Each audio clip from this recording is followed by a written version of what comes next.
welcome guys.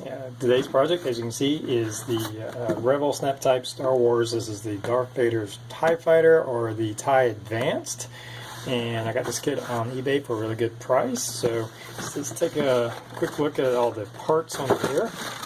I have obviously already opened it up and looked at a few parts. This is very basic instructions. I believe there is 27 pieces in the kit. It comes molded and painted in color and stuff of that nature. Now the plan is right now we're going to do a total repaint of all this and add some detail and maybe in some lighting. I'm still on the fence about lighting it, but we may try to add some lighting. Just have to kind of look at it once I get going and see what I can do on that.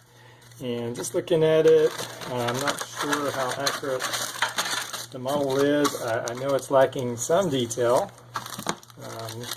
One thing it has going for it, it's a nice size. I couldn't find a scale on the box. I haven't looked it up yet. We have a pre-painted Darth Vader figure, and that looks pretty cool. Looks like he's done pretty well. Actually, not bad at all. So we probably will leave him as is. Don't see no need to really try to paint him. He looks pretty good that way. So we'll get a nice looking Darth Vader. But he does kind of match the scale of my 129th X-Wing pilot. So I'm guessing this is somewhere in that neighborhood between 1/30th or somewhere in there. You know how Revell is. It's hard to tell their scales. They're not very exact. So we're going to set Darth Vader over here so he can take a seat while his ship's being built. And just looking at it, one of the first things I did notice is for the engine nozzles back here, all it is some painted on red dots. So that's pretty sad. So we'll definitely want to try to address that. Maybe drill some holes in it, put in some tubing of some type. I think I have some tubing. It's a solid round piece coming out, and maybe add some more detail around that. I was looking at a few other modelers. We'll just have to see. But we may add a little bit more detail with some styrene and see what we can do with that. But I do want to repaint it. I was looking at the New Hope. I was watching the Star Wars original Star Wars movie, A New Hope, the trench run, and kind of looking at Darth Vader's ship. It does look like it's light gray, and I think I've found some studio model shots where it's a very light gray. And I think that's the color we're going to go instead of this blue-gray. I have seen scenes where it does look kind of blue-gray, but I think that's more the lighting and not the actual color of the ship. So for our purposes, we're going to go with a light gray. We'll have to repaint these solar panels. They look like they have some okay detail. I mean, it's not the best, but for the size and the price, it's not bad. But we're going to do a total repaint of that. So that'll be a lot of fun, masking all this off to repaint all those panels. Again, there's not a whole lot of parts. Looks like we have some interior parts. Obviously, we'll repaint all that. So that's the plan, and we'll get started on it and just see where it goes. Alright, so I've done a little work on the top and little parts. One of the things I did, I've already primed over this, and forgot to show you there's some detail added onto that part. I just wanted to show you what I've done with the engines now. Remember that there's just kind of a red painted on dot, and what we've done is just take some little tube styrene, we've cut some holes into the model itself, and you end up having to kind of make more of an oval to get that tubing, since it's on a curved surface, to get that tubing to kind of lay in the direction you want. And I think it's looking pretty good in there. Here you can see once it's primed over, we have some more than this little painted on spot. We now have some actual engine nozzles. Now I have decided not to like this kit. I still think we can make a nice looking display piece. This isn't going to be something I'm going to take to any kind of contest. Just looking over it, just some of the lack of detail, quality of construction, and then difficulty of trying to light it is once you put this cockpit in here, space becomes very narrow. It's not impossible. It's just not something I want to spend a lot of time trying to light something. It's going to have minimal effect. The engine lights wouldn't be too noticeable. It would take a lot of work to light this cockpit. It's just not something that I want to invest in. I don't mind investing time in something that has a good payoff, but in this case I just don't think it's going to pay off a lot. I'm going to spend a lot of time, and I'm not even sure how the results are going to turn out. So we're just going to keep it simple. I'm going to add some more detail. Coming back to this piece right here, I should have videoed this before I primed over it, but I've added in with some just little styrene plastic like these parts up here. There's a lot of little added detail just to give it a little bit more detail, make it look not so plain, and I think that helped a little bit. A lot of this stuff up here and on these sides are added in just give a little more 3D effect on it, and or 3D looking detail on it. So the plan is we're going to put the cockpit inside, and the cockpit is pretty much straight build. I did add a little bit of a wash just to kind of bring out some of the details inside, and that's going to sit in here. We're going to have to put this in here along with the canopy and then seal over it. I think one of the big things is just getting these joints done and looking nicely. So we're going to glue all that together and address any of the seam work, because that's what's going to be important to me, is that we try to get these seams to, or not have any seams on the sides and the back there. So I'm going to work on that, and then we'll come back once that's done. Alright, so I have the main body now glued together, and I've tried to address most of the seams. I'm going to have to prime over everything. Obviously, you can see where I've masked off the front window. I put in some paper towels to protect the cockpit. I'm going to prime over it, see how our seams look on the back here and on the front and side, and see how that goes. And if all that's well, then we can start moving on to applying the first base coat. And you can see here's one of the side panels or wings. Just primed over, put together. It's basically only two parts. The model itself is really simple. It has like this one insert that attaches.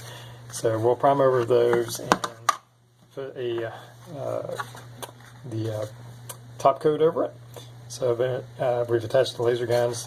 Again, really basic, and so we're just moving on to priming and painting it.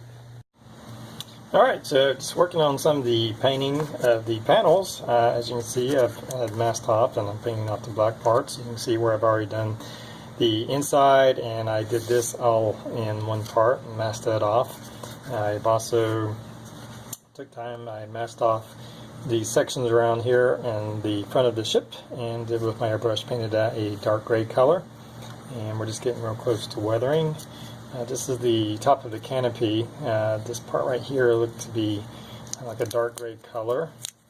And just take a look and see how that turned out. And I gotta tell you, of all the stuff in this kit, the kit's really easy to build, but if you do repaint it, masking all this stuff is a bit of a pain. It's probably one of my least favorite things to do, is masking off little tiny shapes and parts. So here we go with our top of our canopy, and I think that turned out pretty well.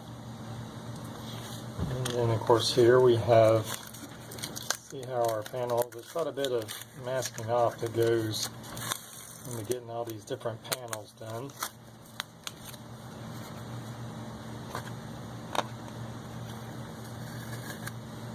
And for, as you can tell, though, this is to me is masking tape, and it come in different sizes. It does have a dispenser that you can buy to put it in. I feel like I don't need that. What I usually do is lay it out here on the mat and then cut it into sections as I need it. Sorry about that, a little bit of an interruption there, but I went ahead and removed all the masking tape, and I was talking about this is to me is masking tape, and I use this to put of course a close edge, and then I use something like a toothpick or something that's not going to scratch the paint to really kind of get the masking tape pressed into the edges. That way you don't get any bleed over. And it looks like we have a pretty good job.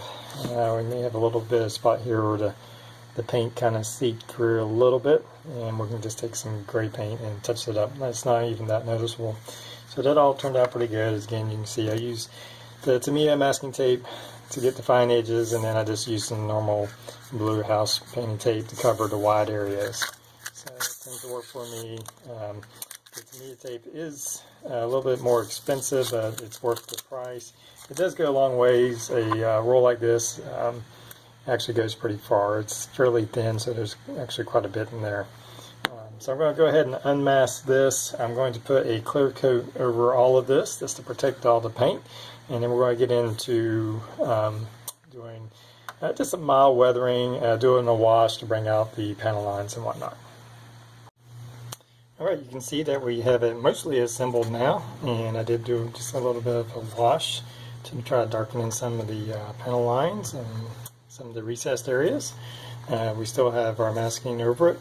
What we're going to do now is I'm going to put a dull coat over the model, and then do a little bit of detail painting.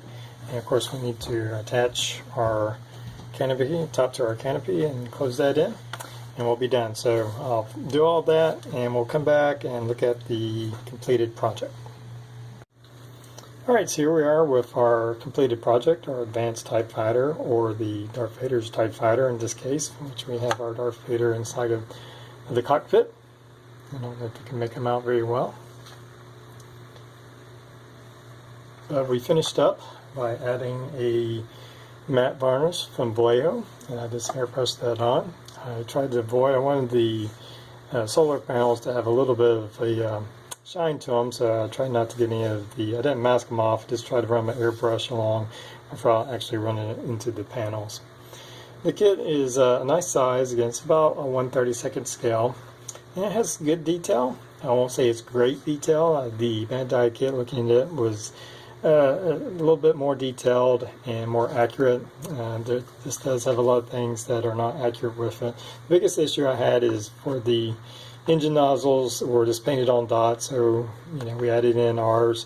Probably could have spent a little bit more time cleaning that up. This was just a fun project. I wasn't looking to light it or do anything really special with it, but it was a good price, and it makes for a nice size display once you get done with it. So that's really all I have for this kit. It's fairly inexpensive right now if you look around, and it's fun. You don't have to paint it.